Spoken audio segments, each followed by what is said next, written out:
আমার স্বামী ২ বিয়ে করেছে, আমি ছোট বউ। আমাকে কোনো সন্তান নিতে দেবে না। সন্তান নিতে চাইলে সন্তান নষ্ট করবে। আমি এখন কি করব? আ এটা তো এক প্রকার অন্যায় যে সন্তান আপনাকে নিতে দিবে না এবং কখনোই আপনার সন্তান আপনার হবে না। তো এই বিষয়ে মিউচুয়াল আন্ডারস্ট্যান্ডিং হতে পারলে সবচাইতে ভালো এবং কেন দিবে না বা কতদিনের জন্য বা একটা বিশেষ সময় এখন কোনো অসুবিধা আছে সেজন্য দিচ্ছে না নাকি যদি এরকম হয় যে একটা বিশেষ সময়ের জন্য এটি হচ্ছে না, পরে তিনি সন্তান নিবেন। এখন হয়তো আ যৌক্তিক এবং শরীয়িভাবে গ্রহণযোগ্য কোনো কারণ আছে। এরকম যদি থাকে তাহলে সেটা তো গ্রহণযোগ্য হতে পারে। বাট এছাড়া যদি অন্য কিছু থাকে তাহলে সেক্ষেত্রে পুরো বিষয়টা জানতে হবে যে আসলে তিনি কেন নিতে চাচ্ছেন না, কতদিনের জন্য কি চিন্তা করছেন না করছেন তারপরে বলা যাবে। মাসুম বিল্লাহ তারাফদার আপনি লিখেছেন, "আমি ইন্ডিয়ার বসিরহাট থেকে বলছি। আমাদের এখানে ছেলেদের বিয়ের দিন ছেলের মা রোজা রাখে। এটা কতটা শরীয়তসম্মত?" ছেলের বিয়ের দিন ছেলের মাকে রোজা রাখতে হবে এমন কোনো কথা কোরআন হাদিসে কোথাও বলা হয়নি। বিধায় ইসলামের নামে এরকমটি করা হলে সেটি অবশ্যই ভুল কাজ হিসাবে বিবেচিত হবে।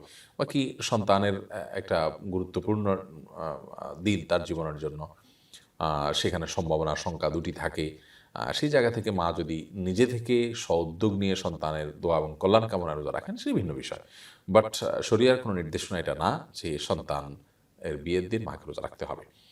সুমাইয়া আফরিন ইতি আপনি লিখেছেন, "আমার মেয়ের বয়স ৩ বছর। সে রাতে ঘুমানোর সময় এখনো বুকের দুধ খায়।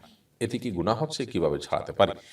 আহ হানাফি মাযহাব অনুযায়ী ২.৫ বছর এর মধ্যে বুকের দুধ খাওয়ানো শেষ করতে হবে। কারণ আল্লাহ রাব্বুল আলামিন কোরআনে কারিমে বলেছেন, "ওয়া হামলুহু ওয়া ফিসালুহু ৩০ শাহরা।"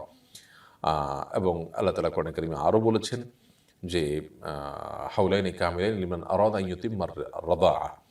আ যিনি দুধ পান করাবেন মা সন্তানকে, তো তিনি ২ বছর পূর্ণ, যদি তিনি দুধ পানের মেয়াদটা পরিপূর্ণ করতে চান তাহলে ২ বছর দুধ পান করাবেন। আমি ২.৫ বছর বলেছি, দুঃখিত। ২ বছর অর্থাৎ ২৪ মাস।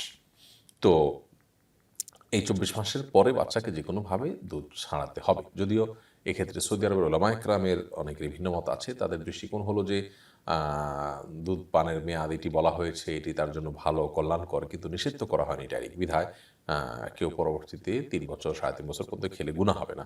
যদিও সায়েন্টিফিক্যালি বিষয়টা প্রমাণিত যে পরবর্তীতে মায়ের দুধ আর সন্তানের জন্য উপকারী থাকে না। তো অধিকতর সতর্ক এটি যে ২ বছর পর সন্তানকে দুধ পান করাবেন না এবং ছাড়াতে কষ্ট হলেও আপনি রেস্ট নিয়ে একটু কষ্ট করে ভিন্নভাবে তাকে ভুলিয়ে ভালোই হলেও ছাড়াতে হবে আপনাকে। সঞ্জিদা আক্তার আপনি লিখেছেন, "আমি ইবাদত করি আল্লাহর জন্য, কিন্তু আমার মা সবার কাছে প্রশংসা করে। আমার ১ম এ খারাপ লাগে কিন্তু অল্প, অল্প ভালোও লাগে। এটা কি ইয়ার মধ্যে পড়ে? আপনি ইবাদত করার সময় কারোর প্রশংসা পাওয়ার আশা কিংবা কাউকে দেখানোর আশা আপনার মনের মধ্যে ছিল না। বাট আপনি ইবাদত করতে, করতে কোনো একটা পর্যায়ে আপনার ইচ্ছার বাইরে কেউ দেখে ফেলেছে, কেউ জেনে ফেলেছে বা কেউ বলে ফেলেছে। এর ফলে তার দেখার কারণে, বলার কারণে আপনার মধ্যে ভালো লাগা কাজ করছে। এর কারণে আপনি গুনাহগার হবেন না, এর কারণে আপনার রিয়া হবে না, এর কারণে আপনার আমল নষ্ট হবে না। তবে এই সময়টাতেও নিজেকে অহংকার যেন না আসে, অহংকার, আ আপনার কি বলে এটাকে? গর্বের মধ্যে যেন আপনি না ডুবে থাকেন, সেজন্য নিজের সঙ্গে লড়াই করতে হবে যে আসলে তারা তো আমাকে প্রশংসা করছে, কিন্তু আমার এটা আল্লাহর কাছে আদৌ কবুল হবে কিনা আমি জানি না। অতএব আমার তো এটা নিয়ে আহ্লাদিত হওয়ার কিছু নেই বা অতি উচ্ছ্বসিত হওয়ার কিছু নেই। এভাবে নিজেকে আ আপনার যথাসম্ভব সংশোধনের মধ্যে রাখতে হবে এবং আ আত্মশুদ্ধির চেষ্টা চালাতে হবে। রিয়াদ আপনি লিখেছেন, "সিজারের ডেলিভারি আপনি কিভাবে দেখেন? ডাক্তাররা তো এটা করার জন্য কতভাবে বুঝায়, বাহানা দেখায়।" দেখুন, এটি তো খুব স্বাভাবিক বিষয় যে সিজারে বাচ্চা নিলে মায়ের স্বাস্থ্যের জন্য উম বেশ ক্ষতিকর হয় এবং তাকে অনেক রেস্ট্রিকশনের মধ্যে চলে আসতে হয়। সন্তানের জন্য অনেক সময় এটি ক্ষতির কারণ হয় বা সন্তান ক্ষেত্রে অসুবিধা থাকে অনেক সিজারে বাচ্চা হলে। আ তাছাড়া বাচ্চার লিমিটেশন চলে আসে, আরও নানা অসুবিধা তৈরি হয়। এজন্য যথাসম্ভব সিজারকে এভয়েড করার চেষ্টা করা উচিত। পৃথিবীর অনেক দেশে আছে যে সিজারের নামগন্ধ নাই। আমাদের দেশে এটি কেন হয় সংখ্যায় এত বেশি? কিছু, কিছু তো আছে যে সিজার ছাড়া কোনো উপায় থাকে না। হয়তো রিস্ক হয়ে যায় মা বা সন্তানের জীবনের জন্য, সেটি ভিন্ন বিষয়। কিন্তু আজকাল গণহারে সিজার করার একটা প্রবণতা দেখা যাচ্ছে। এটি বাণিজ্যিক কারণে ডাক্তাররা যেমন করে থাকতে পারেন, তেমনিভাবে অন্য কোনো দুর্বিসন্ধিমূলক বিষয় এর পেছনে থাকতে পারে। বিধায় আ বিশ্বস্ত এবং নির্ভরযোগ্য জায়গায় ডেলিভারি করানো উচিত এবং এক্ষেত্রে আ সবাই নিজের বিষয়টিকে খুব সিরিয়াসনেস এ দেখা উচিত যে সেখানে কোনো প্রকার আ চাপিয়ে দেওয়া বিষয় যেন তাদের উপরে না আসে। অর্থাৎ জোরপূর্বক বা অহেতুক যেন সিজার করা না হয়।